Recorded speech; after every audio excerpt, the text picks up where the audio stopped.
Bonjour à tous et bienvenue sur Montréal Boulevard. Le nom est assez évocateur et vous annonce la couleur. Je suis Aurélia, j'ai 24 ans, je suis architecte et j'habite à Montréal. Dans ce podcast, je souhaite vous partager mon expérience à Montréal depuis 7 mois, mais pas que. Depuis que j'y vis, je ne cesse de découvrir des petites perles qui me font vibrer et que je souhaite vous partager sans plus attendre. Aujourd'hui, je suis en compagnie de Marianne Gaudreau, cofondatrice des Trappeuses, un blog éco-responsable devenu aujourd'hui une belle entreprise. Avec Marianne, on parle de vivre de sa passion, de cosmétiques maison, de comment faire éditer son livre et bien d'autres choses. Bonjour à tous, aujourd'hui je suis en compagnie de Marianne, une des fondatrices des Trappeuses. Bonjour Marianne, est-ce que tu peux te présenter et nous présenter les Trappeuses? Alors moi c'est Marianne Gaudreau. Les Trappeuses, c'est un blog, à la base un blog éco-responsable. De plus en plus, on peaufine la mission, donc ça devient plus une entreprise. On est des auteurs, on a une boutique en ligne. Donc le but, en fait, des Trappeuses, c'est de partager des astuces, des connaissances, des recettes pour aider les gens à être plus minimalistes, plus éco-responsables, puis à réduire leur empreinte écologique. Et est-ce que tu peux nous parler de comment vous êtes rencontrés? C'est Audrey et Marie, c'est ça, tes deux associés? Est-ce que tu peux nous dire comment vous êtes rencontrés avec Audrey et Marie et ce qui vous a poussé à créer les Trappeuses, donc d'abord le blog, puis tout ce que c'est devenu? Oui, en fait, Audrey et moi, on s'est connus à l'université. On a toutes les deux fait un bac et une maîtrise en anthropologie à l'Université de Montréal. Donc, on s'enlignait vraiment toutes les deux pour être archéologues, travailler dans le domaine de l'archéologie. Et puis, à un certain moment, Audrey, elle est entrée sur le marché du travail. Moi, j'ai poursuivi au doctorat en archéologie à Vancouver. Donc, sur la côte ouest, j'ai rencontré beaucoup de personnes qui utilisaient fréquemment les plantes médicinales, qui avaient vraiment un mode de vie alternatif. Mais ces gens-là étaient vraiment comme toi et moi. Là. C'est pas... moi, la vision que j'avais des gens qui se soignaient aux plantes médicinales, qui utilisaient des huiles essentielles, c'était vraiment la vision un peu plus cliché, le grano. C'était plus les matantes là, qui faisaient ça. C'était pas encore... À cette époque-là, on parle de 2000... mon Dieu, c'était quand déjà? 2012 à peu près.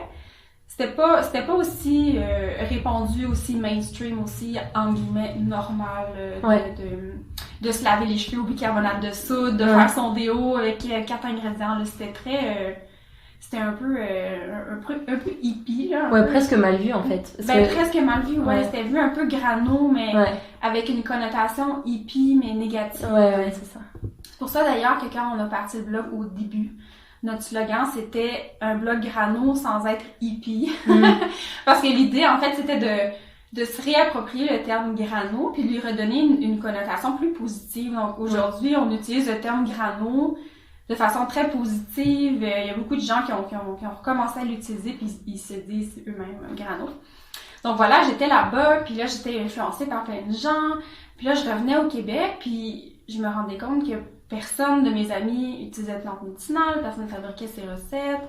Donc, je me suis dit, mais ça serait le fun d'avoir une plateforme francophone où on pourrait trouver des recettes parce que j'allais souvent sur des sites américains pour trouver. Et puis, c'est ça, sous le conseil d'amis autour de nous, on a commencé à partager des recettes qu'on fabriquait. Donc, je parlais beaucoup avec Audrey de choses qui m'intéressaient, puis toutes les deux, on s'est mis à faire... je pense qu'on a commencé par un déodorant, en fait. On a commencé à tester à se laver le visage seulement avec de l'huile, qu'est-ce que ça faisait. Puis, on en parlait aux gens autour de nous, puis, tu sais, soudainement, les gens ont commencé à dire « Vous devriez avoir un blog parce que... » Les gens ont envie de savoir de partager, oui, c'est ça, de partager les recettes. Puis c'est ce qu'on a fait. Et puis Marie, elle, de son côté, on la connaissait pas encore, en fait. Marie, elle vient de l'Estrie, elle étudie à Sherbrooke, elle vient de la région, elle habite à Magog. Puis elle nous a contactés peut-être 3 ou 4 mois après le lancement des Trappeuses. Puis elle, de son côté, elle avait... germait dans sa tête déjà l'idée de partir quelque chose comme ça, un blog ou une plateforme pour ce genre de recettes. Elle avait commencé, elle aussi, à fabriquer ses propres parfums, aux huiles essentielles, tout ça. Puis quand elle a vu notre blog, elle s'est dit « Ah, ben, tabarouette! » Ça existe existe déjà.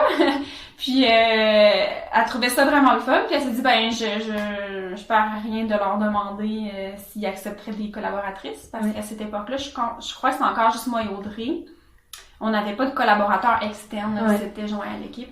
Puis on a dit oui. Puis tranquillement, pas vite, Marie est devenue vraiment indispensable parce que on était vraiment pareils. Puis on se complétait les trois.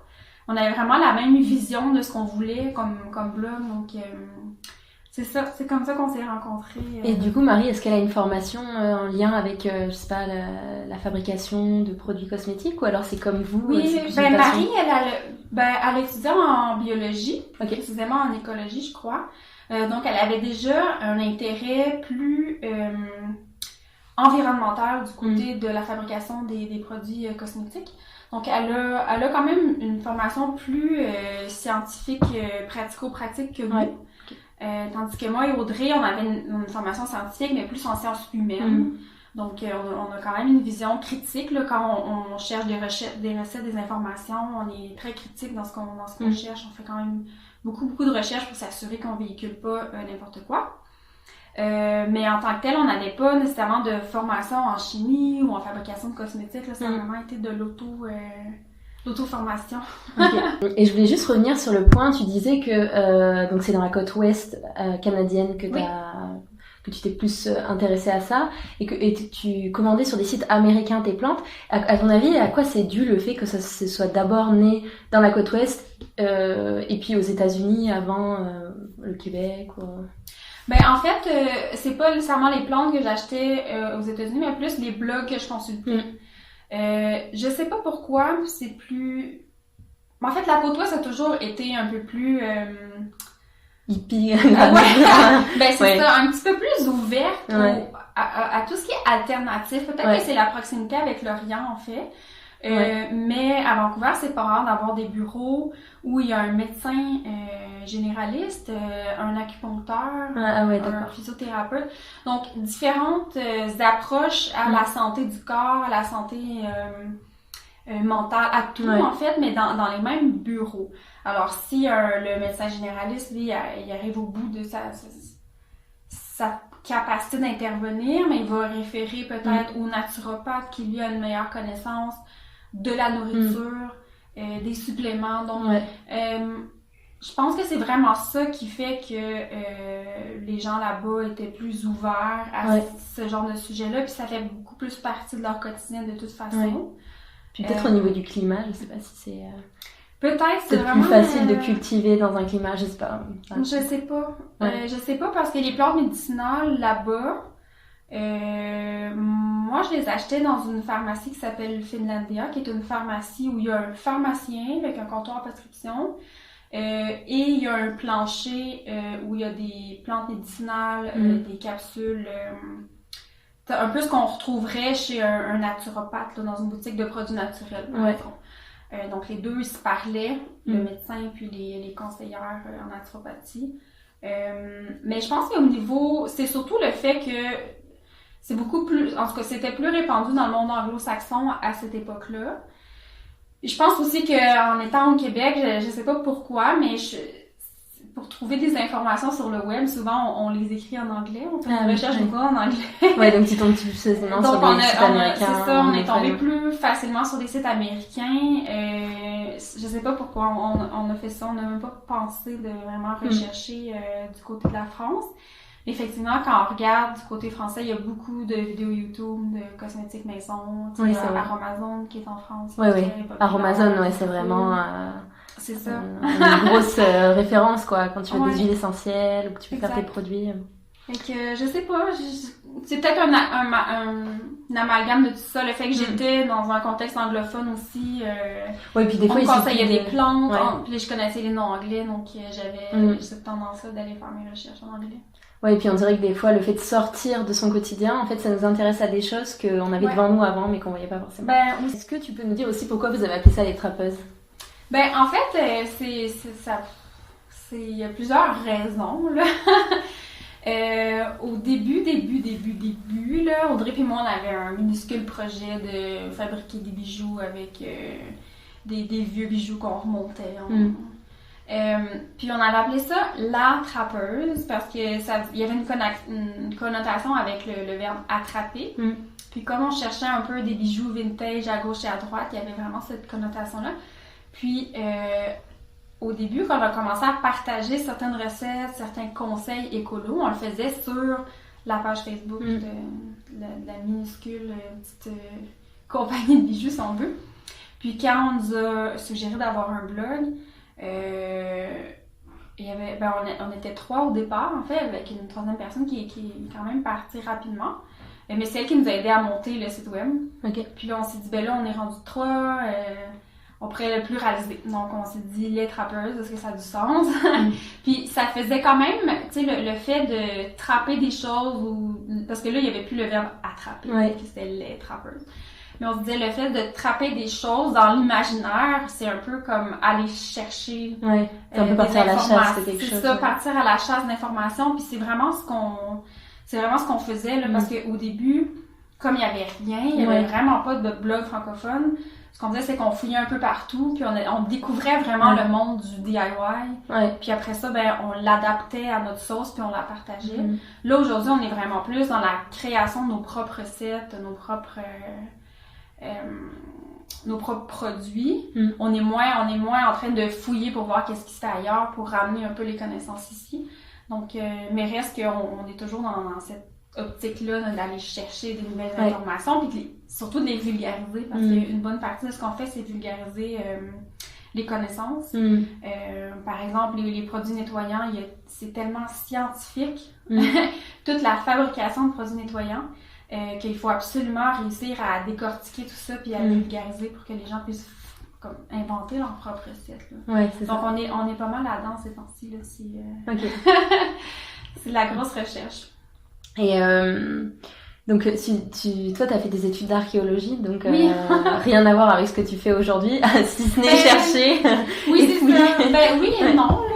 Oui, en général, mais non, parce qu'il y a une partie d'archéologie. En fait, moi, quand je suis partie à Vancouver, je suis partie faire commencer un doc en archéologie, mais avec une approche beaucoup plus anthropologique, où mon approche à moi, c'était vraiment d'essayer d'amener ensemble les connaissances scientifiques par rapport à l'archéologie, puis les connaissances ancestrales autochtones. Oui, d'accord. Parce que ça arrive souvent que la tradition orale, dans le fond, la compréhension de l'histoire de la tradition orale, la compréhension de l'histoire d'archéologie, parfois ne concorde pas. Puis moi, je m'intéressais beaucoup à ce phénomène-là. Et puis, dans ce contexte-là, dans la littérature, il y a énormément de recherches qui se fait sur les plantes médicinales et leur usage. Donc, j'ai quand même j'ai quand même lu beaucoup là-dessus. Fait que cet aspect-là de comprendre mieux l'environnement, savoir à quoi servent les plantes, cet intérêt-là est vraiment venu quand même de mes études. Ouais, donc il y a aussi le côté redécouvrir des anciennes plantes, des anciennes recettes. Exactement. Parce que j'écoutais des podcasts qui disaient qu'il y avait plein de plantes qu'on considérait comme des mauvaises herbes qui en fait étaient la plupart des mauvaises herbes en fait c'est des plantes très utiles là.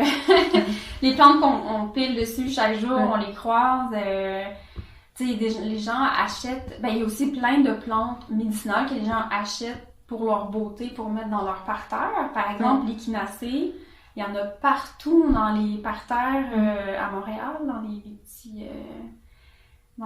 Puis même les aménagements que la ville a fait. Mais avant que je sache, moi, que c'était ça, une échinacée, parce que j'avais jamais vraiment porté attention à ce que ça avait là, mais la journée, je me suis rendu compte qu'il y en avait partout de manière décorative. Je me suis dit, waouh, c'est quand même drôle, on achète ces plantes-là parce qu'ils sont jolis dans notre parterre, mais quand on a un problème de santé, on va à la pharmacie acheter des capsules. C'est quand même drôle. Mais c'est vrai, quand avec le recul, il y a plein de choses comme ça. Oui, exact. On réfléchit, on se dit, c'est... Comme le pissenlit, par exemple, ou le plantain, les gens les considèrent comme des mauvaises herbes, ils veulent pas les avoir, mais après ça, on va acheter en pharmacie des produits qui vont avoir les mêmes effets thérapeutiques que ces plantes-là. En tout cas, c'était... Faudrait revoir, incohérence, là, je la trouve vraiment fascinante. C'est pour ça que notre boutique, le côté boutique en ligne, c'est pour ça qu'on on a appelé l'entreprise les mauvaises Ouais, herbes. c'est ça que j'allais dire. Les mauvaises herbes, c'est les bonnes herbes, tu sais. Puis il y a tout le côté connotation rebelle, les mauvaises herbes qui poussent entre les craques de trottoir. Oui, souvent on dit ça de personnes un peu rebelles, ou d'enfants un peu rebelles, c'est vraiment une mauvaise herbe. Oui, c'est ça. Donc on trouvait vraiment le côté le fun. Voilà. Et à quel moment vous vous êtes dit que vous allez faire des trappeuses votre travail en fait, parce que tu disais au départ c'était un blog, et à quel moment ça a basculé vers la totalité de votre temps et que vous avez décidé d'ouvrir une boutique par la suite? Ben en fait, je dirais en 2017, là en fait le blog prenait tellement d'ampleur malgré nous que c'était rendu presque ingérable d'avoir une vie temps plein dans un domaine. Moi, j'étais aux études, Audrey puis Marie étaient sur le marché du travail, donc on avait chacune un 35-40 heures à un travail, et puis on mettait au moins une vingtaine d'heures chacune aussi sur le blog à côté, donc là, on se ramassait à faire des grosses semaines, puis le blog, c'était vraiment comme totalement, ou genre 99,5% bénévole. Les seuls aspects, mais en fait, on peut même pas dire que c'était de la rémunération parce que au fait, tous les frais reliés au site web, les shootings photos, on les payait de notre poche. Donc, le peu d'argent qui était généré, ça servait même pas à rembourser ces frais-là. Donc, on est arrivé à un espèce de croisement des chemins, là, où on s'est dit, OK, soit on arrête, mais on n'avait pas envie, ou soit on essaie d'en vivre. Parce que là, c'était invivable. Puis là, la question, c'était si on essaie d'en vivre, comment on peut le faire? Parce que on peut pas vraiment juste vivre d'un site web au Québec. Il faut vraiment avoir de la visibilité pour être capable de vivre seulement de la publicité. Puis c'est pas juste ça, c'est que souvent, il faut que tu sois vendre ton blog, ou en tout cas, tu fasses affaire avec une agence de pub, qui, eux, vont te trouver des partenaires commanditaires. Mais souvent, c'est pas juste, OK, on place des pubs dans ton site, mais on va te faire écrire du contenu. Sponsorisé, Sponsorisé. Puis nous, en fait, on était tellement sévères sur ce qu'on acceptait. Ouais, je comprends. Tu sais, quand c'est des pubs Google AdSense, on n'est pas vraiment... tu sais, nous, on a mis des critères. Par exemple, pas de publicité de voiture, de McDo, tout ça.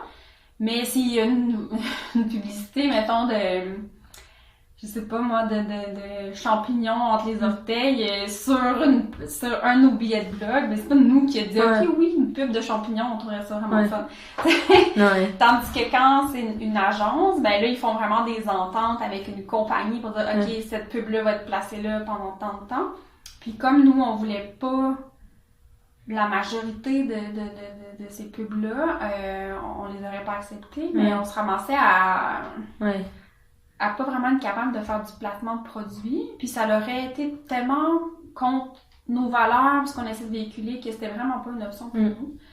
Tu sais, ça n'a pas de sens d'accepter de faire une publicité pour McDo. Un truc qui est plus santé, quelque chose qui permet de... Ben c'est ça, exactement. Donc on s'est quand même dit, on va garder une certaine portion du site avec quelques publicités AdSense que, bon, on arrive à quand même contrôler un peu le contenu. Mais la façon la plus logique pour nous, c'était d'avoir une boutique en ligne, c'est de pouvoir offrir les ingrédients de nos recettes. Parce que là, nous, bénévolement, puis on avait du fun, là, évidemment, mais on créait du contenu, on faisait des tests de recettes, mais tout ça, on le faisait vraiment par passion, puis c'était avec notre propre argent de poche qu'on achetait les ingrédients. Puis, on s'est rendu compte que là, ça serait le fun de pouvoir vivre puis profiter, en fait, d'être un peu récompensé de ce travail-là. Donc, on s'est dit, OK, on se lance, on fait une boutique en ligne où on propose les ingrédients de toutes nos recettes. Puis là, c'est là qu'on a développé un peu c'est quoi la mission, c'est quoi la vision de l'entreprise, qu'est-ce qu'on offre pas, c'est quoi notre particularité. Donc, c'est là que ça l'a déboulé, en fait. Et en fait, justement, je me demandais vos produits, comment vous faites pour les trouver? Parce que j'imagine que vous n'allez pas fabriquer le beurre de karité. Non, exact. Mais ça, c'est la chasse, comment on appelle ça? C'est comme une chasse au trésor, en fait. C'est vraiment bouche à oreille, recherche intensive sur Internet. C'est beaucoup d'heures de recherche. Puis beaucoup de PR pour essayer de trouver des gens. Même, il y a même, tu sais, des fois où on va comme faire le tour. Ouais. On fait le tour des commerces, on pose des questions. Donc, c'est pour ça que souvent, les gens sont réticents à dévoiler leurs fournisseurs parce que c'est pas juste un nom, tu sais, c'est rattaché à beaucoup d'heures de travail. Puis là, aujourd'hui, on a des employés, donc on a des employés qu'on paye pour faire de la recherche. Mais en gros, c'est ça, c'est vraiment faire la recherche, surtout sur le web, pour trouver les principaux fournisseurs. Puis aussi, il y a beaucoup de laboratoires qui fabriquent des cosmétiques partout autour de Montréal. Donc après ça, c'est de voir au niveau des volumes d'achat si ça peut fonctionner. Mais on a nos contacts là, qu'on a réussi à se faire, là, mais c'est tout le temps une chasse au trésor. Mais c'est ça que je me disais, parce que c'est sûr que c'est la base de votre boutique aussi, les produits. Ouais, exact. Et tout ce qui est, parce que vous avez donc les produits de base, et vous avez aussi tout ce qui est, je sais pas comment dire, les ustensiles pour... Oui, c'est ça. Donc, on a un volet de la boutique. En fait, la boutique, on voulait vraiment qu'elle reflète le blog. Et puis, ce qu'on partage le plus sur le blog, c'est vraiment des recettes. Donc, la majorité de ce qu'on offre, c'est des ingrédients. Mais une bonne partie aussi, c'est des articles un peu plus comme chroniques ou découvertes où on partage des astuces pour réduire ses déchets ou des ustensiles ou des accessoires que nous, on a intégrés. Donc, c'était important pour nous d'offrir certains de nos coups de cœur. C'est sûr qu'on n'offre pas tout. Parce que le but, c'est pas de devenir, en tout cas pour le moment, le but, c'est pas de devenir une boutique éco-responsable, c'est vraiment d'offrir les coups de cœur, les produits des trappeuses. Donc, si moi, je fais le tour de la boutique, je peux expliquer pourquoi on a choisi ça. Des fois, c'est un produit que Marie utilise, des fois, c'est un produit que moi, j'utilise.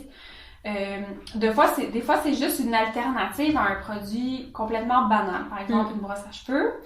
On offre des brosses à cheveux en bambou, mais jamais on dit aux gens de se débarrasser de leur brosse à cheveux de plastique pour la remplacer. C'est juste au moment où ta brosse à cheveux sera plus bonne, mais tu sais que maintenant, cette alternative-là existe. Donc, c'est vraiment, on essaie d'offrir les bases en version éco-responsable, plus certains coups de cœur là, qui sont plus comme, par exemple, Marie, elle peut pas vivre sans une paire réutilisable. Moi aussi, je préfère des smoothies, des milkshakes sont vraiment très épais, donc pas super agréable à boire au verre comme ça. Donc c'est ça, il y a une partie qui est les accessoires. Une autre partie pour nous qui était très importante, c'était les plantes médicinales, parce que on les utilise vraiment beaucoup dans nos cosmétiques. Donc, les macérations de plantes, on en utilise constamment. Et on les utilise aussi à l'interne en tisane. Puis, les huiles essentielles, évidemment. Donc, c'est un peu comme les 4 pôles de la boutique. Et à quel moment ça a vraiment pris, parce que, enfin là, vous vous êtes rendu quand même assez, on peut dire, connu, en tout cas au Québec. Je sais pas ailleurs, parce que voilà. Mais au Québec, en tout cas, vous êtes vraiment... connu, vous avez beaucoup de gens qui vous suivent, qui parlent de vous. En plus, vous êtes dans un quartier, vous êtes vers Rosemont, donc c'est vraiment le quartier où il y a beaucoup d'initiatives qui sont, etc. À quel moment ça a vraiment pris, vous avez commencé à être connu? Mais je pense que c'est sûr que dès que le livre est sorti, ça l'a propulsé le projet. Mais c'est un peu une concordance de plusieurs événements. En fait, quand on a pris la décision, Audrey, moi et Marie, de faire une boutique, on s'est lancé dans le projet début 2018. 6 mois plus tard, à peu près, on ouvrait la boutique en ligne. Et quelques mois plus tard, après, on publiait le livre. Donc, la boutique en ligne, elle venait d'être... ça faisait quelques mois qu'elle était active, mais on n'avait pas encore les ingrédients. Donc, les ingrédients ont coïncidé aussi avec la publication du livre. Donc là, les gens qui nous suivaient déjà, puis qui habitaient plus loin en région, qui n'avaient pas accès à ces ingrédients-là, ils pouvaient les acheter de nous. Mais ça aussi, le livre a eu pour effet de nous faire connaître vraiment plus... de toute pool, en fait, de lecteurs qui nous connaissaient pas, qui connaissaient pas vraiment les cosmétiques maison. Mais le livre, on l'a vraiment écrit avec une approche très, très, très... comment dire? Une approche très vulgarisée, mais une approche qui est le fun à lire, parce que on a toujours du plaisir quand on écrit nos articles, on met tout le temps nos petites blagues, puis on est comme ça. Mais on a vraiment écrit l'article en disant qu'est-ce qu'on savait pas, qu'on a commencé à faire nos produits, qu'on aurait aimé savoir, pour pas que les gens fassent les mêmes erreurs que nous. Puis je trouvais souvent que c'était pas assez vulgarisé ce qu'il y avait déjà de publié. Donc, pas je, mais on trouvait ça. Oui. Alors, ça a vraiment été l'approche, mais ça a fait aussi en sorte que des gens qui n'auraient jamais imaginé fabriquer leurs cosmétiques ont lu le livre, ils se sont dit, mais mon Dieu, c'est facile, je peux me faire un beurre fouetté corporel avec 2 ingrédients, plus facile à faire qu'une meringue à la maison, par exemple. Donc, l'approche, faire ces cosmétiques comme on fait de la nourriture, ça l'a vraiment aidé à propager, en fait, le livre, puis à nous faire connaître. Donc, je pense que c'est vraiment le livre là, donc, novembre 2018. OK. Ouais, donc ça fait peut-être un an là, que ça l'a vraiment, vraiment déboulé. Là. Et justement, donc votre livre qui s'appelle À fleur de peau, P-O-T-S, c'est ça? Je me demandais comment ça avait été le processus pour écrire le livre, parce que il y a tout un processus, il faut l'écrire, puis il faut l'éditer, le faire éditer, le faire financer, le faire distribuer. Comment ça s'est passé? Au Québec, en fait, souvent quand tu as une idée de projet, ça dépend. Ça dépend, comme nous, on avait déjà un blog, donc on a seulement soumis une idée de projet à la maison d'édition, puis ils ont trouvé ça intéressant, ils nous ont accepté. Okay. Mais parfois, il faut que tu aies écrit déjà ton manuscrit, tu le soumets, puis après ça, ils révisent. Donc, nous, ils aimaient déjà l'idée, ils avaient confiance au projet, donc ils ont accepté les éditions de l'Homme de faire le livre avec nous. Donc, c'est ça, en fait, on a été... Je pense que c'est ça, c'est un peu au cours de l'automne 2017, on avait été approchés par une couple de maisons d'édition là, qui étaient intéressées à ce qu'on fasse un livre. Puis nous, ça mijotait déjà dans notre tête, cette idée-là. Donc c'est ça, c'est un peu... C'est un peu la façon que ça s'est passé, mais ça s'est fait quand même assez rapidement. L'écriture s'est fait assez rapidement parce que on connaît tellement le sujet sur le bout des doigts, puis on a déjà une approche très éducative dans notre façon d'écrire sur le blog, donc ça a été facile pour nous d'écrire un livre très éducatif, très accessible. Donc on a fait la rédaction rapidement. Après ça, puis on faisait toujours, on soumettait un chapitre, là, il était révisé, on nous renvoyait pour les corrections, après ça on passait au 2e chapitre. Donc on n'a pas fait un immense travail, donner le manuscrit pour après ça faire tout changer. Là. Donc c'était une méthode assez efficace qu'on a développée. Puis après ça, il y a eu toutes les photos, la mise en page, Et est-ce que c'est vous qui faites les photos, ou alors est-ce que vous faites appel à quelqu'un? Non, c'est ça, les photos ont été faites, dans le livre, ont été faites par Marjorie Guindon, qui est une photographe extraordinaire, qui fait surtout de la mode, mais qui a aussi fait les photos de 2 livres de Florence Léa Siri, qui a publié aussi, qui a sorti un livre en même temps que nous, en fait, aux éditions de l'Homme, sur le zéro déchet. Donc, comme on sortait un livre en même temps, même format, même maison d'édition, on a fait appel à la même photographe. Donc, OK. Et vous avez, pour lancer votre boutique physique, vous avez fait une campagne de socio-financement. Oui. Est-ce que tu pourrais nous en parler? Donc, le processus, comment, enfin, voilà, tout ça. Oui. Le socio-financement, nous, Audrey et moi, quand on a parti la boutique, on était inscrites à l'école des entrepreneurs de Montréal. Ça s'appelle comment déjà? Il y a plusieurs invités qui m'en ont parlé. Avant, ça s'appelait le stage. Ah oui, c'est ça. Sauf que maintenant, ça a changé pour l'école des entrepreneurs. Ok, d'accord. Mais c'est récent que ça a changé, non? Je pense au courant de l'année passée. Ah oui, c'est ça. Ouais. Okay. Donc le École des entrepreneurs, qui, eux, font affaire avec le gouvernement. Il y a un programme, en fait, de soutien aux travailleurs autonomes pour aider à développer des projets, des entreprises. Donc, nous, on a fait appel à ce projet-là. On a été pris. Puis, dans le cadre de la formation, on avait eu un genre d'atelier sur le sociofinancement, comment ça fonctionnait. Puis, moi, je trouvais ça vraiment intéressant comme concept Oui, c'est du travail. C'est probablement plus de travail que d'aller demander un prêt à la banque. Mais ce qui est le fun là-dedans, c'est que c'est un peu comme financer son projet par son projet. Je sais pas comment l'expliquer, là. Parce que le projet des trappeuses, c'est tellement, depuis le début, c'est collaboratif. On a des collaboratrices sur le blog qui écrivent. On a le groupe Facebook des Wannabe sorcières où il y a beaucoup de partage. Donc, on aime que les gens s'approprient le projet. On trouve ça vraiment le fun que ce soit plus partagé, pas juste nous, notre entreprise. Donc, le fait de penser à aller vers un financement social comme ça, mais ça venait un peu... C'est très en accord avec nos valeurs, ça venait un peu consolider l'approche. Puis on trouvait ça un peu rebelle aussi d'être capable d'aller chercher cet argent-là sans passer par le système financier classique. Oui, le système classique qui, tu sais, c'est sûr, là, on a des prêts, on en a un aussi, tu sais, je veux dire, on peut pas s'en passer à 100%, mais pour le projet de la boutique qui devenait un peu un genre un petit temple, parce que c'est un peu là, c'est là qu'on travaille, c'est là où on a la boutique en ligne, c'est là où les clients viennent faire leurs achats, puis les gens on peut les rencontrer, tout ça. Donc on trouvait ça le fun que ce soit financé par la communauté, donc...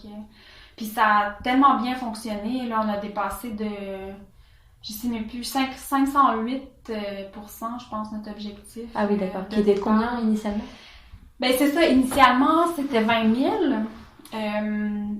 parce que c'est tout le temps un petit peu long là, de monter le projet, puis au départ on avait appliqué sur des bourses qu'on pensait être capable d'avoir, parce que c'était des bourses de démarrage, tout ça, mais finalement on était...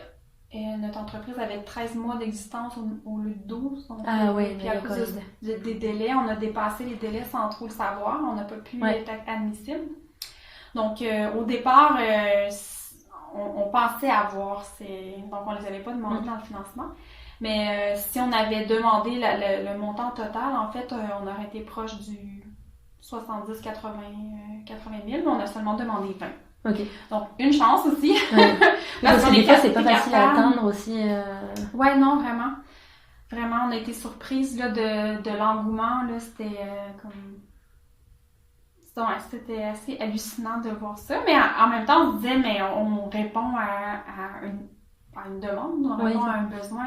Clairement, si les gens nous supportent comme ça, c'est que ils veulent plus de vrac, ils veulent plus de projets des trappeuses, parce que nous, ça nous permet d'ouvrir la boutique, d'avoir des employés qui peuvent faire plusieurs des tâches qu'on faisait avant pour que nous, on puisse se concentrer à créer plus de contenu, écrire un deuxième livre. Donc, oui, c'est super encourageant. Vous aviez aussi déjà, je pense que ça dépend aussi des projets, parce qu'il y en a plein qui se font maintenant en sociofinancement, puis en plus au Québec, j'ai l'impression que ça se fait beaucoup. Je pense que les gens sont intéressés par les projets, mais en plus vous aviez déjà quelque chose à offrir, c'est-à-dire le contenu de votre blog que vous aviez depuis des années. Oui. C'est ça aussi. C'est pas que vous partiez de zéro, c'est que les gens vous connaissaient, vous gratuitement, bénévolement vous fournissez donc du contenu. Mais c'est ça, c'est sûr qu'on partait vraiment avec une longueur d'avance, dans le sens où on n'avait pas besoin de se faire connaître pour aller chercher les sous, parce que souvent le plus grand défi dans ce financement, c'est ça.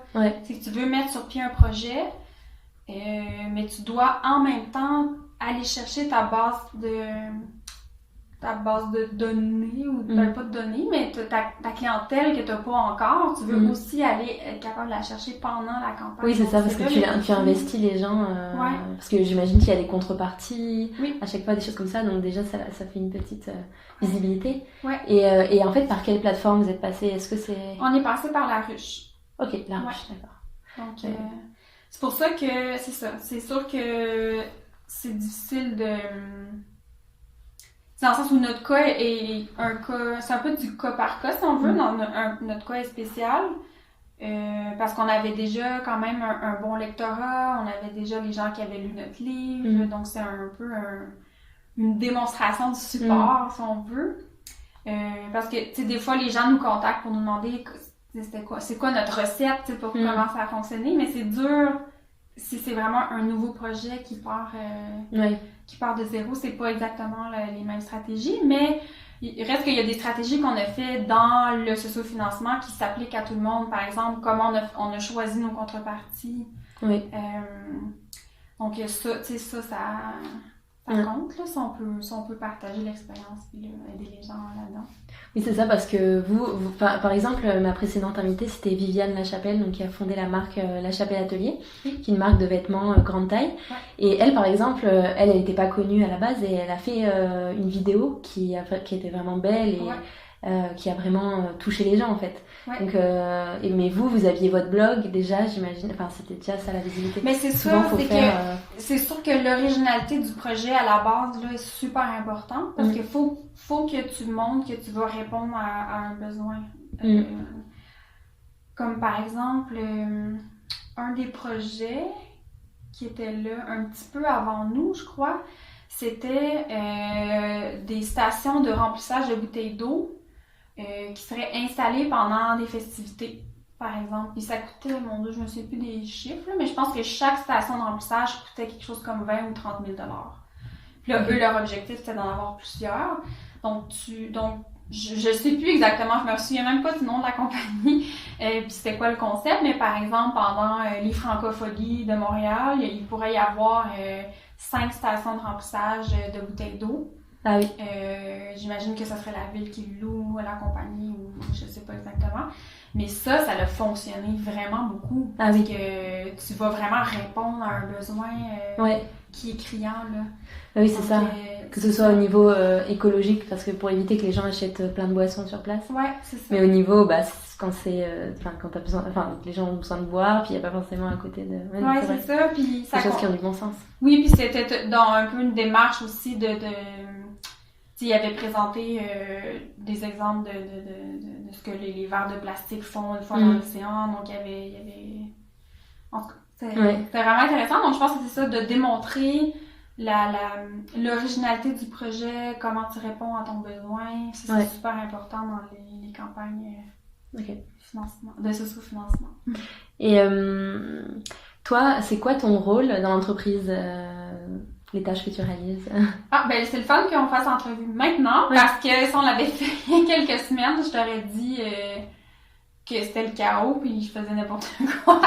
Là, on est vraiment dans une mission là, de réorganisation parce que l'entreprise a doublé de volume en l'espace de quelques semaines, parce qu'en ouvrant la boutique, on avait une gérante, mais on avait comme une quinzaine de nouvelles employés. OK, une quinzaine, On a rendu... non, excuse-moi, qu'est-ce que je veux dire? On est rendu à 16 au total. Ah oui. Donc on passait d'une petite équipe de 5-6 à 16. Donc c'est quand même une dizaine de plus. Donc là, c'était pas facile au début, parce que là, forcément, il faut à un moment donné qu'on commence à se concentrer, parce que pendant un certain temps, on faisait un peu de tout. Moi, je faisais beaucoup plus les réseaux sociaux, les communications, le développement. Audrey était du côté plus des opérations et de l'administration, la comptabilité. Mais ça, c'est déjà des énormes dossiers. Donc, pour une personne, c'est complètement capoté. Donc là, en grossissant l'appareil comme ça, là, on n'avait pas le choix. T'sais, moi, je ne pouvais plus faire les réseaux sociaux et le développement. Et les ressources humaines et XYZ. Donc là, on est comme en grosse réorganisation. En ce moment, je suis officiellement directrice des communications. Okay. J'ai délaissé, je supervise encore tout ce qui est réseaux sociaux. C'est encore moi, qui va écrire la plupart des petits messages, tout ça. On te voit beaucoup sur les stories Instagram. Ouais, c'est ça, exactement. Je suis encore très présente, mais au niveau de la programmation, on a Marion à l'interne qui s'occupe de dire, OK, bon, ce mois-ci, ce serait fun de parler de ça, ce serait fun de repartager cette recette-là qu'on n'a pas vue depuis longtemps, on refait les photos. Donc j'ai plus d'aide qu'avant. Puis le développement, Marie, maintenant, elle travaille pour les mauvaises herbes, donc elle est en charge du développement. Okay. Puis moi, au niveau des coms, je suis encore responsable de l'image de marque. Donc, c'est encore, mettons, on développe un nouveau projet, donc moi, je vais me charger du packaging. J'étais avec la graphiste pour mettre ça de l'avant. Donc, c'est ça. Mais avant, j'éteignais des feux un peu partout. Nos procédures internes étaient toutes mélangées. Okay. Mais ça fait partie du challenge de grossir, parce que un entrepreneur, c'est quelqu'un qui porte genre 1 million de chapeaux. Oui. Puis autant, tu sais, un entrepreneur qui est seul dans son entreprise, il est comptable, il fait les communications, il fait les réseaux sociaux, il développe, il fait de la recherche. Mais quand tu grossis, t'as pas le choix de laisser aller des parties de responsabilité. De déléguer, comme on dit. Ouais. C'est dur, c'est très difficile parce qu'au début, t'as vraiment une image, là, tu connais tout, tu sais tout ce qui se fait. Puis là, tu dois un peu laisser aller ton bébé puis le laisser dans les mains de d'autres personnes. Ouais, et puis je pense que c'est difficile en tant qu'entrepreneur de patron en quelque sorte de dire non mais en fait je veux ça, c'est pas ça, mais quand c'est une autre personne qui le fait, bah elle fait forcément à sa manière, mais ça peut être tout aussi bien. Ben oui, mais en même temps on n'a pas le choix, c'est ça. Puis on a des personnes tellement compétentes dans l'équipe là. C'est même pas une question de confiance, on a confiance les yeux fermés, mais c'est juste de faire comme tu veux, j'essaie de toujours un peu garder un œil pour voir ok c'est beau, je sais que ça se fait, puis même à un moment donné, j'ai pas le choix, là. Il faut que j'arrête de vouloir savoir. Et du coup, c'est une entreprise, les trappeuses, ou c'est les mauvaises herbes et les trappeuses, ça marche en fait, c'est deux entreprises différentes. Les trappeuses, c'est vraiment le côté contenu, donc le blog, le livre. Puis les mauvaises herbes, c'est vraiment la boutique des trappeuses. Donc, c'est autant la boutique physique que la boutique en ligne que la gamme d'ingrédients. Donc, c'est une entreprise, mais c'est aussi une marque. Donc, c'est sûr que là, au niveau fiscal... oui, c'est ça que je me demandais. C'est plus complexe que ça, là, mais c'est vraiment... c'est vrai. Tu sais, la grosse entité en haut, c'est les trappeuses, puis les mauvaises herbes, c'est un peu comme... Ouais, une branche. Une branche, ouais. Et aujourd'hui, est-ce que vous en vivez financièrement de ça? Oui. Ça fait... en fait, depuis, quand on s'est dit, OK, on arrête nos emplois, on a embarqué tout de suite sur la campagne. Non, pas la campagne, mais la mesure STA.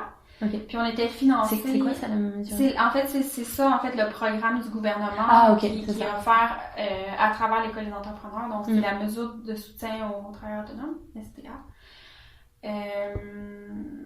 Et puis ça nous assurait un salaire minimum pendant qu'on développait notre entreprise. Ah oui, d'accord. Donc au début, c'est sûr qu'on avait un salaire minimum jusqu'à ce qu'on lance l'entreprise. Puis à un moment donné, l'entreprise palliait, donc elle nous donnait à complémenter ce salaire-là. Puis depuis 1 an là, qu'on est plus sur la mesure STA, c'est terminé. Puis on vit 100% de l'entreprise depuis. On est vraiment fiers. Ouais, c'est sûr, c'est génial de vivre de sa passion. Et puis, on en vit, mais on embauche aussi plein de gens. Je sais plus on est combien à temps plein, mais la majorité des employés sont à temps plein. Ok. Donc, Et donc, votre business model, pour résumer, c'est principalement, ça vient de la boutique, en fait, de la vente des produits, c'est ça? Ouais. Et de votre livre? Le livre, en fait, on l'écrit en tant qu'auteur, donc c'est pas un revenu qui va à l'entreprise. C'est vraiment un revenu d'auteur personnel. Mais c'est principalement, c'est pas le livre qui nous fait vivre. Mais j'imagine, c'est toujours le monde de l'édition, c'est difficile. Le monde de l'édition, pour vivre d'un livre au Québec, là, faut pas que tu sois 3 auteurs. Peut-être que si on avait, au nombre de livres qu'on a vendus, si on avait été une auteure, on aurait pu avoir un salaire annuel pour une personne. Mais à 3, c'est sûr que ça fait j'imagine. une grosse différence. Mais c'est surtout la boutique physique, la boutique en ligne. Est-ce que vous faites... parce que des fois, dans les stories, j'ai vu, même surtout avant Noël, t'as partagé des produits qui te tenaient à cœur, etc. Est-ce que c'était ta volonté personnelle ou alors est-ce que des fois, vous avez un peu comme des influenceurs? Ah oui! Quand c'est un partenariat, on le dit toujours. Donc, on va écrire publicité ou ad. En fait, on fait tellement jamais que je me rappelle même plus ce qu'on doit écrire, mais je pense que c'est publicité qu'on écrit. Est-ce que tu parles des chaussettes? Oui, je parle par exemple des chaussettes. Non, ça c'était vraiment mon initiative personnelle parce que j'avais découvert ça un moment donné, puis j'en avais acheté. Puis là, je m'étais dit, je vais en racheter, je trouve ça vraiment le fun. J'ai partagé parce que c'est le fun de pouvoir... En fait, pour mise en contexte, c'est des chaussettes qui donnent une partie de leur profit à un organisme X. Donc, il y a les chaussettes qui achètent des livres, des chaussettes qui sauvent les chiens errants. Donc, non, ça, c'était une initiative. C'est quand même assez rare qu'on fait du placement de produits, là. Puis souvent, c'est même pas du placement de produits, c'est juste une petite compagnie qui nous ont contactés, puis on disait, seriez-vous intéressés à faire un partenariat, parlez-nous, faire un concours, puis tu sais, si on aime les valeurs d'entreprise, on aime ce qu'ils font, ben, on accepte, là. Ouais. Puis la plupart du temps, on le fait en échange d'un produit, c'est même pas financier. En fait, c'est pour un peu alimenter votre communalité, pour leur montrer leur proposer des choses qui existent, leur donner de la visibilité parce qu'on aime ce qu'ils font. Je pense que je pense la dernière fois qu'on a un partenariat payant, c'était avec la fondation, pas la fondation, le Fonds de solidarité FTQ. Okay. Puis dans le fond, on avait écrit un article de blog sur leur blog. On avait été payé pour le faire. On l'a fait aussi avec Cascade. Donc c'est souvent plus des partenariats comme ça qu'on fait. Donc on est payé pour écrire du contenu sur leur blog, puis on le relègue après. Oui, je pense que je connais pas très bien le monde de l'influence, etc. Mais moi non plus. mais je pense qu'au Québec, c'est plus difficile enfin, c'est pas plus difficile, je dis c'est pas plus difficile, mais c'est moins développé encore, je pense, par rapport à ce qu'on peut voir aux États-Unis ou en France. C'est ce que j'avais entendu dire quand je t'ai dit, qu'il y a moins ce côté encore financier d'Instagram, même s'il est de plus en plus. Mais parce qu'en France, on voit vraiment beaucoup d'influenceuses qui partagent des produits, qui sont payées pour ça, qui parfois en vivent même. Mais c'est parce que ça revient à la même chose que les publicités sur le blog. C'est que le nombre de choses qu'on accepterait de présenter contre de l'argent, ben souvent les compagnies qui ont assez d'argent pour t'offrir un salaire, c'est pas des compagnies qui sont alignées avec nos valeurs. Oui, c'est ça. C'est ça, ouais. Souvent, donc, c'est plutôt, si vous êtes dans le côté responsable, etc., les compagnies, souvent, elles ont moins d'argent. Ils sont plus petits. Ouais, ils sont plus petits, plus émergents. Les compagnies comme Druid, ils n'ont pas 1000 $ à donner, j'imagine, à un influenceur pour qu'il parle de leur produit pendant 4 secondes. C'est quoi, Druid? Druid, c'est une compagnie de cosmétiques naturels québécois qui existe depuis les années 70, je pense. Donc, c'est un peu ça l'affaire, c'est que si c'est Tommy Hilfiger, il est capable de donner des 1000 $ à gauche à droite à des influenceurs qui vont juste dire « Regardez le beau chandail Tommy ». Ou tu sais, je dis ça, mais ça peut être n'importe quelle autre marque. Mais nous, on est plus dans le local, on est plus responsable, donc on est très sévère sur ce qu'on accepte et ce qu'on refuse. Je comprends. Donc quand on le fait, c'est vraiment pour le plaisir, là, puis pour faire un concours, puis faire tirer des produits souvent. Là. Mais on accepte très, tu sais, on dit pas non là, si la bonne personne se présente, là. Mais on est moins influenceuse dans ce sens-là. Là. On est plus influenceuse dans le genre, on partage notre mode de vie, les coups de cœur qu'on aime, puis qu'on a très souvent acheté avec nos sous. Donc c'est moins, il y a pas tant de place dans le produit. Et du coup, ça reprend un peu la question de tout à l'heure, mais c'est quoi une journée type pour toi, s'il y en a? Oh mon Dieu!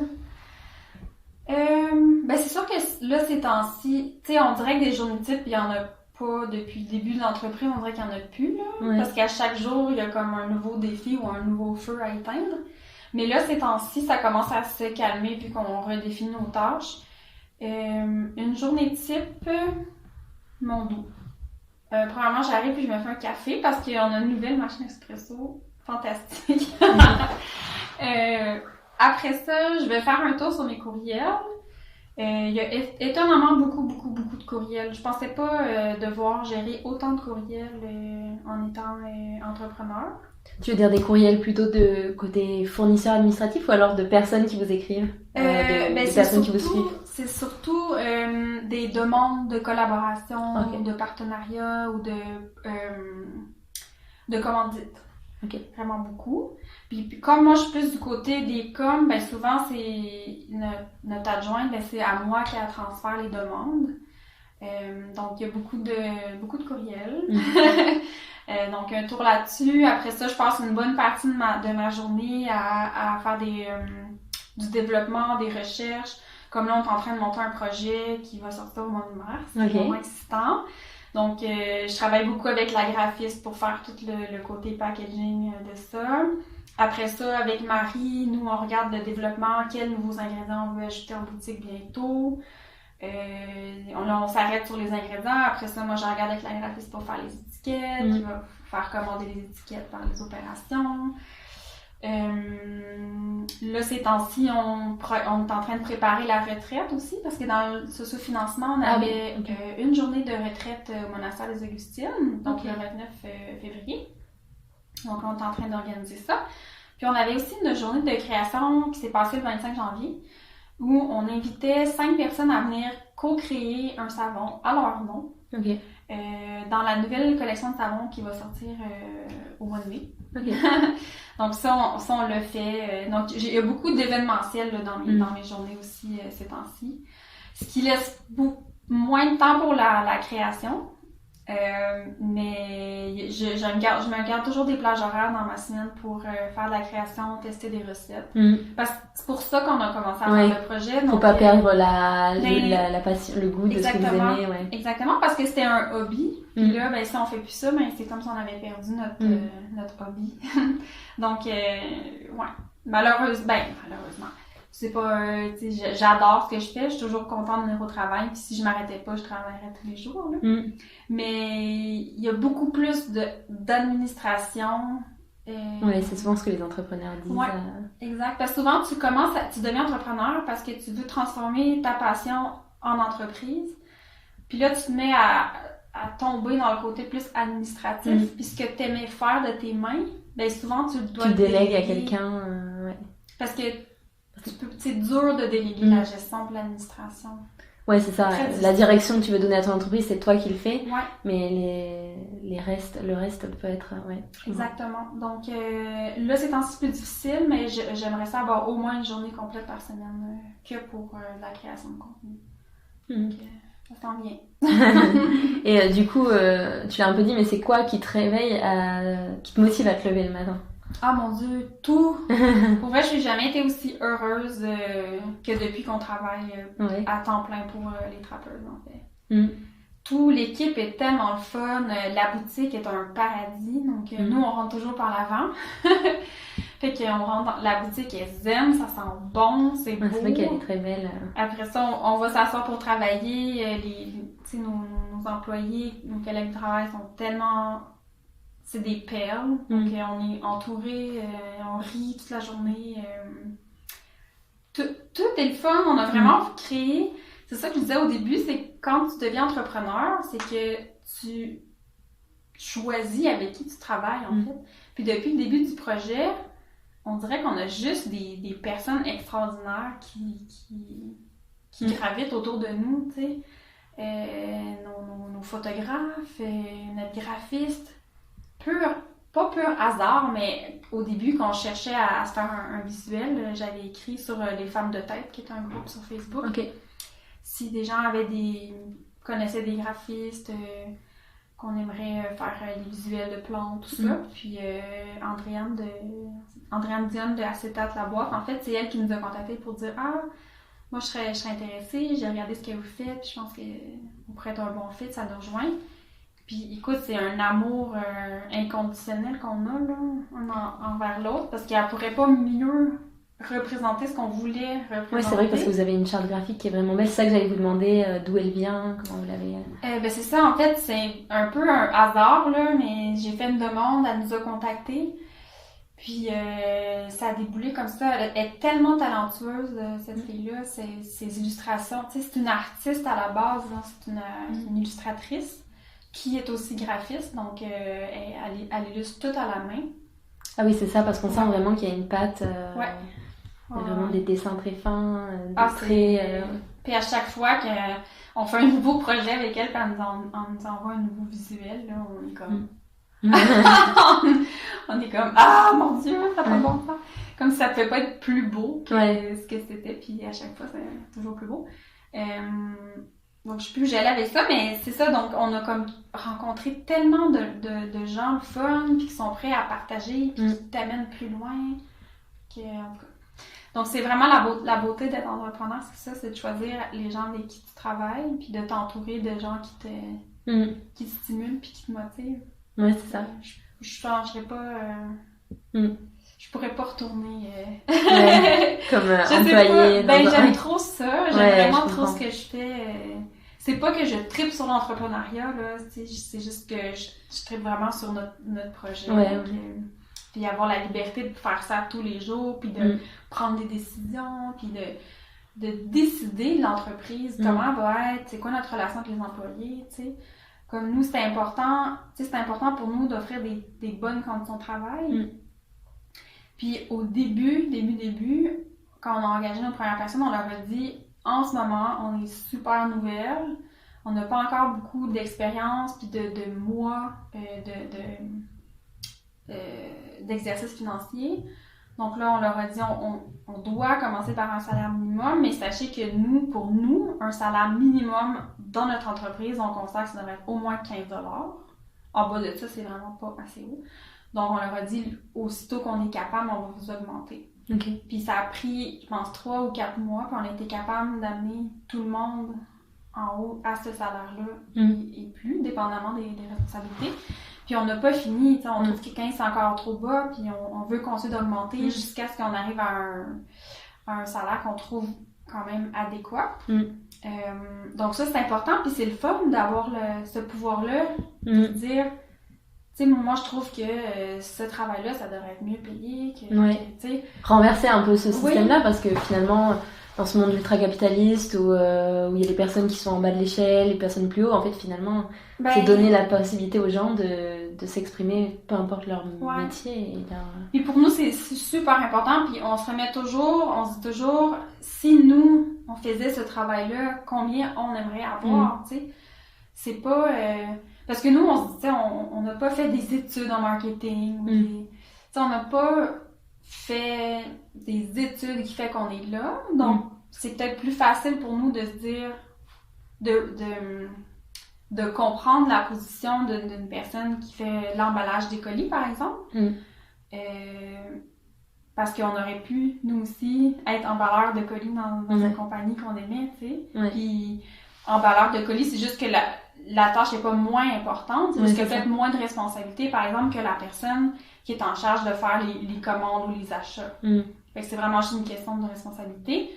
Mais pour nous, c'est important que cette personne-là, elle ait un salaire adéquat, tu sais, faut pas qu'elle ait la misère à payer son loyer, qu'elle mange pas bien parce que, tu sais, donc c'est ça. Donc on essaie encore d'amener les salaires à la hausse encore plus pour que ce soit réaliste avec le coût de la vie, là. Fait que ça, en tout cas, ça nous motive vraiment beaucoup. Puis on est quasiment, tu sais, on est super syndicaliste dans la vie, là. On trouve ça important d'offrir des bonnes conditions de travail, donc on est vraiment à l'écoute, puis on espère toujours s'améliorer de ce côté-là. Puis je trouve ça fascinant de pouvoir créer ça. Oui, c'est sûr, je comprends. Et donc t'as dit qu'il y avait un projet qui arrivait en mars, donc on a hâte de voir ça. Et il y a quoi comme projet en règle générale pour les trappeuses pour 2020 c'est sûr qu'il y a un deuxième livre en préparation. Par contre, c'est dur de dire une date. Je sais pas si il sera publié en 2020. On va essayer. Mais il y a probablement d'autres ensembles de fabrication qui vont s'en venir. Certainement d'autres ingrédients. Puis des plantes médicinales, c'est tout ce que je peux te dire. Et vous faisiez, il me semble, je sais pas si vous les faites encore, des ateliers de fabrication.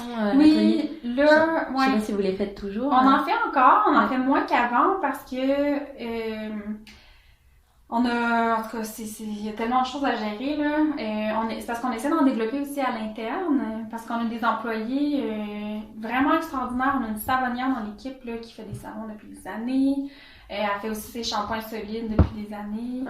On a une fille dans l'équipe qui a suivi une formation de fabrication de cosmétiques maison d'une année, qui est la pro des crèmes et des lotions. Donc, on est en train d'essayer de développer plus à l'interne. Ça prend du temps. Oui, ça prend plus de temps de développer, parce que quand on fait affaire avec quelqu'un à l'externe, elle a déjà son atelier de développer, donc elle peut venir et donner. Donc, pour pouvoir offrir plus de variétés, on essaie de le faire à l'interne, mais on va en offrir plus là, dans les prochaines semaines. C'est sûr. Puis on aimerait sortir aussi un peu du contexte cosmétique puis aller offrir d'autres types d'ateliers. Donc peut-être broderie, mais c'est sûr avec toujours un peu une association, là, par exemple broderie de fleurs médicinales, de fleurs sauvages. D'autres cours d'identification de plantes à l'extérieur, plus des ateliers d'herboristerie aussi. Et est-ce que toi, personnellement, tu as un challenge pour 2020, mettons, puisqu'on est encore début de l'année, donc tout le monde s'est donné des bonnes résolutions, des challenges. Est-ce que toi, t'en as un? Ben, moi, j'ai vraiment tendance à être quelqu'un qui est très workaholic. Donc, mon challenge, c'est de m'arrêter puis de prendre soin de moi parce que je suis capable de juste travailler. Là, il est rendu 9h du soir, j'ai pas soupé. J'ai mal dîné parce que je m'étais pas préparé un lunch puis j'ai grignoté les croustilles. Fait que je pense que c'est d'essayer d'avoir un horaire plus fixe puis de me dire, OK, à telle heure, j'arrête. Demain est là. On dirait que le concept de demain est là. Je suis pas capable de me rentrer ça dans la tête. Je me dis, là, si j'en fais ce soir, je vais avoir moins de choses à faire demain. Mais en même temps, si je dis ça, je vais toujours avoir quelque chose à faire. Ouais, c'est ça. Donc, c'est de mettre des limites puis de les respecter pour me forcer à prendre du temps pour moi, je pense. C'est un peu ça, défi. Et aussi pour parler de Montréal, parce que mon podcast c'est Montréal Boulevard. Donc, ça t'évoque quoi Montréal? Pourquoi t'aimes cette ville? Qu'est-ce que ça t'évoque chaque jour? Ah mon Dieu! C'est vraiment drôle parce que ça fait longtemps que je suis à Montréal. Ça fait depuis 2004. Tu viens d'où au départ? Je viens de Kakuna, qui est un petit village en Bas-Saint-Laurent. Ok, d'accord. Donc toujours au Québec. À 5 heures d'ici. C'est ça, ça fait tellement longtemps, puis j'ai toujours vécu dans Rosemont ou Villeray. Je suis allée en Villeray un petit peu. Je vais presque jamais au centre-ville, donc j'ai vraiment l'impression, quand les gens parlent de Montréal puis qu'ils n'aiment pas ça, je comprends pas, parce que moi, ce que j'aime pas, c'est le centre-ville, mais je vais jamais. C'est pas un problème. Fait que je suis tellement habituée d'avoir une vie de quartier, de faire mes courses à vélo, de me rendre à pied partout. J'ai l'impression de vivre dans un village, en fait. Fait que moi, Montréal, ça m'évoque... Mon Dieu, c'est dur à dire. Ça m'évoque quand même... Ça m'évoque pas la ville au sens de grosse ville comme on a souvent en tête. Mais je trouve que c'est vraiment un univers où il y a tellement de créativité. Il y a tellement d'initiatives citoyennes vraiment intéressantes. Je sais pas, on peut jamais s'ennuyer, il y a toujours quelque chose à faire. Je profite pas toujours tout le temps des activités, comme tu sais par exemple le festival de... Tu sais les grosses activités, le festival de jazz. En même temps, il y en a tellement que c'est difficile de toutes les faire. Mais il y a plein de petites activités de quartier qui sont intéressantes. Je sais pas, je me sens tellement chez moi à Montréal, alors que... Ben, je me sens chez moi souvent un peu partout. Mais la ville, pour moi, c'est plus facile d'être... c'est plus facile d'être éco-responsable, je trouve, aussi. Oui, parce qu'il y a plus... On doit être plus minimaliste de toute façon en ville, parce qu'on habite dans des plus petits espaces, donc déjà, il y a moins de place, donc j'ai moins de biens personnels. Je peux aller travailler à pied, je prends mon vélo. En transport, sinon, c'est toujours... Il y a beaucoup d'épiceries zéro déchet. Mais j'avoue que le grand air me manque. Un jour, j'aurai peut-être un chalet ou une maison en campagne. C'est vrai que Montréal, c'est l'avantage, c'est que c'est quand même vraiment pas loin au final de la nature en fait. Tu prends la voiture ou tu prends, plutôt la voiture à Montréal parce qu'il n'y a pas beaucoup de moyens de transport pour aller à l'extérieur de la ville. Mais tu prends la voiture en 40 minutes, 1 heure maximum. T'es en pleine campagne. Moi, je vois les derniers week-ends, je suis sortie de la ville. Puis t'as pas l'impression que t'es qu'à 45 minutes de Montréal en fait. Oui, c'est ça. C'est quand même facile de s'évader. Puis pour le moment, ça convient à mon style de vie, à mon rythme de vie. Peut-être que plus tard, j'aurai besoin de plus de tranquillité, plus d'intimité, mais pour le moment, je me sens super bien. Puis je sens que je suis à la bonne place pour développer le projet qu'on veut développer. Donc, j'aime beaucoup Montréal. J'ai pas de la misère à penser ne pas y vivre. Je pense que je serais triste de pas y vivre puis de venir travailler. Juste travailler. C'est ça, je préférais, c'est un jour j'achète une maison à l'extérieur, faire du télétravail. Je me sentirais triste de revenir et me dire, oh mon Dieu, comme je suis plus ici, comme une étrangère chez moi, là, ça me fait bizarre. Et tu vois comment Montréal dans 5 ou 10 ans? Mon Dieu. J'espère qu'il va y avoir une autre ligne de métro. Ouais. Qui va aller sur les promenades maçon. Parce que je déménage là-bas dans pas très long. Okay. J'espère une amélioration du transport en commun. C'est sûr que c'est déjà bien à comparer à d'autres villes, mais je trouve qu'il y a quand même une amélioration qui pourrait être faite pour desservir. Par exemple, c'est ça, le vieux Rosemont. Oui, c'est une espèce de une place sans transport, juste avec des bus, mais alors que c'est super beau d'habiter là-bas. Mais même chose avec le Myland. C'est un peu, tu sais, souvent s'il y a une boutique qui est là, j'aurais tendance à pas y aller parce que j'ai pas envie de devoir prendre un métro et un bus. Ouais, c'est ça. Puis peut-être plus de lignes d'autobus qui font pas juste faire nord-sud et est-ouest, qui ont des trajets. C'est vrai que c'est souvent ça. C'est ça. Bon, je compare souvent avec Vancouver, mais Vancouver, c'est un peu ça. C'est plus des trajets d'autobus. Donc, tu peux prendre un autobus dans un quartier, mais il va te rendre à ton travail parce que par son trajet, il va passer devant chez toi. Ouais. Il va à des pôles complètement différents. Là. Il fait nord-est jusqu'au sud-ouest. Fait que t'es pas obligé de t'as pas besoin de faire de transfert. Ouais. C'est peut-être un trajet plus long, mais juste le fait de pas devoir transférer. Oui, c'est vrai. Mais ça, il y en a de plus en plus. Avant, il n'y en avait pas vraiment, puis là, la ville en a ajouté. Mais j'espère, c'est ça. J'espère quand même d'amélioration au niveau du transport en commun, puis plus de pistes cyclables. Oui, c'est vrai. Mais il y en a un peu quand même, mais... Il y en a quand même, mais souvent, ils sont pas toujours en bon état. Oui. Pas toujours protégés des voitures. Ouais, pas toujours protégés des voitures, ça c'est sûr. Et c'est vrai que c'est difficile parce que c'est une ville où l'hiver, quand même, on va dire peut-être 4-5 mois de l'année, les gens font pas de vélo. Donc c'est sûr que qu'on peut se comprendre que la ville va pas forcément investir dedans. Enfin, c'est toujours délicat comme... Ouais. Mais bon, on croise les doigts qu'il va y avoir des améliorations. Mais c'est plus l'état des chemins qui fait que c'est difficile... Parce qu'à vélo, t'es quand même assez vulnérable, donc les nids de poules, ça peut être très dangereux. Ouais, c'est ça. Il y en a beaucoup avec l'état des routes. C'est ça, exactement. Déjà qu'en voiture, il y a beaucoup de gens qui ont des problèmes avec leur voiture, mais avec un vélo, c'est sûr. Ouais. Mais la ville est tellement en transformation, il y a tellement de quartiers qui sont en train de changer, ils sont en train de devenir plus... ils commencent à avoir une épicerie zéro déchet dans presque tous les quartiers, donc c'est très motivant. Ouais. Donc, je dirais peut-être que juste continuer, je pense. Ouais, c'est ça. Peut-être les quartiers les moins avancés là-dessus, ce serait plutôt le centre-ville, le Griffintown et tout ça, mais c'est pas la même catégorie de population aussi. Non, c'est les quartiers de toute façon où il n'y a pas d'épicerie, puis il n'y a pas vraiment de vie de quartier. Il y a quand même beaucoup de condos qui se construisent, mais c'est des condos plus de luxe. Peut-être c'est un peu cliché ce que je dis, mais c'est peut-être des gens qui sont moins intéressés par le fait de consommer zéro déchet. C'est des gens qui sont vraiment qui sont business, machin. Et... C'est troublant le centre-ville, personnellement, parce que je comprends pas comment tu peux vivre. Tu sais, il n'y a pas vraiment d'épicerie. Je comprends pas. J'arrive pas à comprendre où les gens font leurs courses. Mais parce que je pense qu'il y a un décalage entre les logements qui sont en train de se construire et il n'y a pas encore les magasins pour vivre. Parce que le centre-ville, c'est quand même très financier, business, quoi. Du coup, c'est pas forcément fait pour vivre. Mais Montréal, c'est pas ça. Ouais, c'est ça. Si j'ai quelque chose vraiment comme de un Montréal, message que je veux transmettre aux gens qui sont pas de Montréal, c'est que moi, je vois jamais cet aspect-là. Tout ce que je vois, c'est Rosemont, puis je marche à pied tous les jours.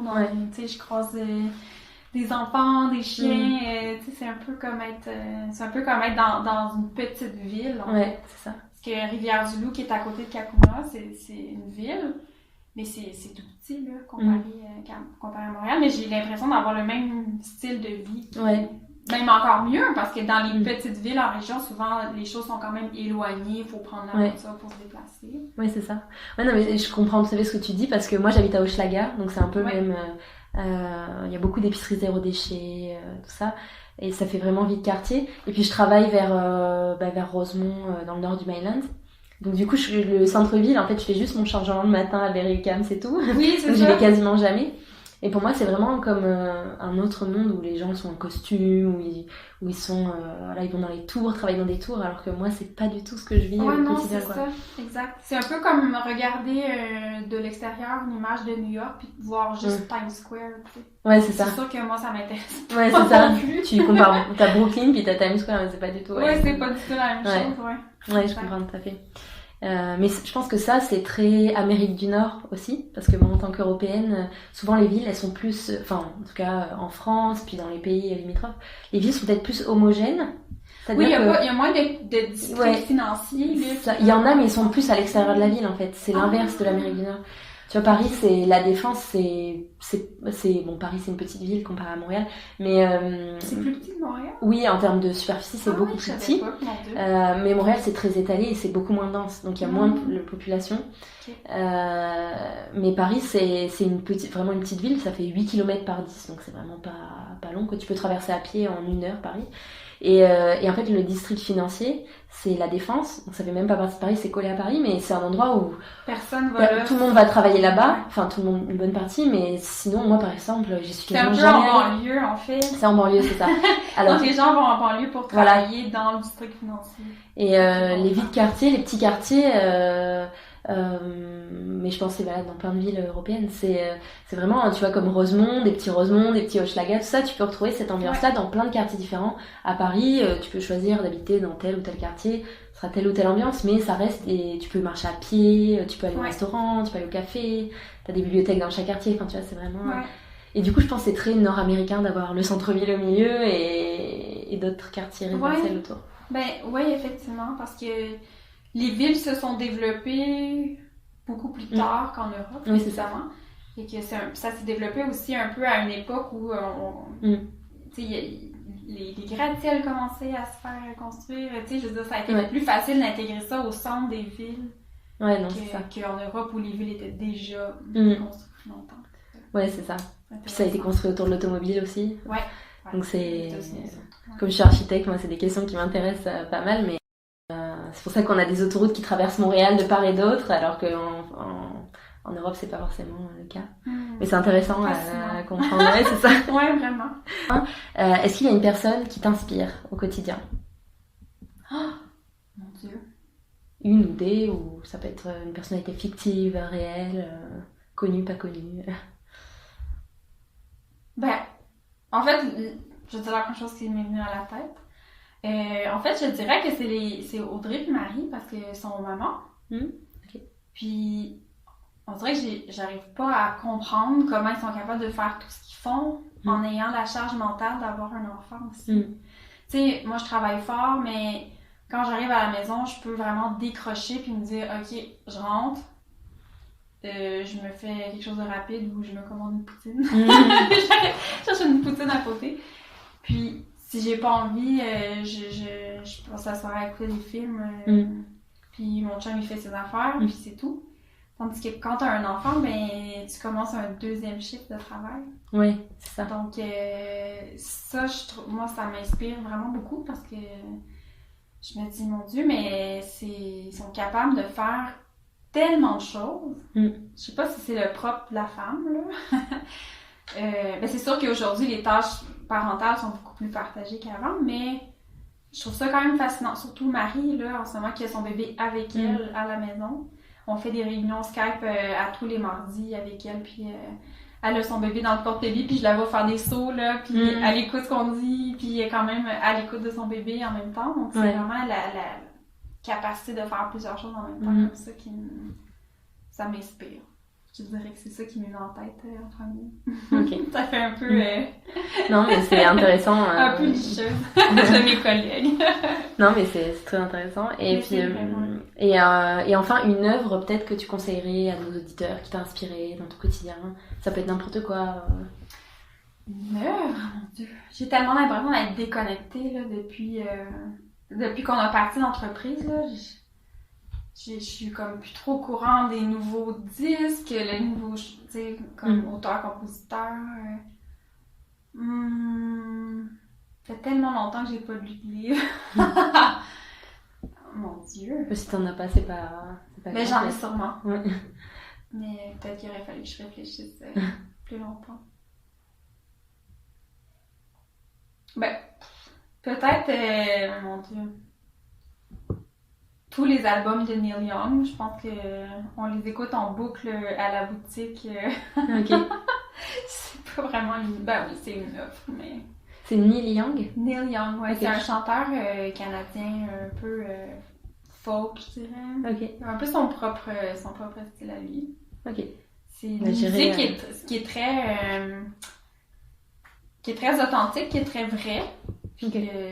Je sais pas. C'est quelque chose qu'on écoute vraiment souvent à la boutique en travaillant. Donc, ce serait peut-être ça, là. Puis Ok. que j'ai pas eu le temps de penser à ma réponse. Ben, en tout cas, merci beaucoup pour toutes ces réponses. Ben, ça fait plaisir. C'était super intéressant. Et puis, bah, à bientôt. Merci! Merci à Marianne pour cette interview passionnante et inspirante. J'espère que vous aussi, il va vous donner des ailes pour réaliser un projet qui vous tient à cœur. Retrouvez les Trappeuses sur leur compte Instagram @lestrappeuses, sur leur site internet Les Trappeuses et dans leur magnifique boutique Les Mauvaises Herbes à Montréal, dans le quartier de Rosemont. Quant au podcast, vous pouvez me retrouver sur Instagram, Montréal Boulevard, sur Facebook, mais aussi sur toutes les plateformes d'écoute. Si le podcast vous plaît, n'hésitez pas à laisser un petit commentaire sur votre plateforme d'écoute préférée et un 5 étoiles sur Apple Podcast. À bientôt sur Montréal Boulevard.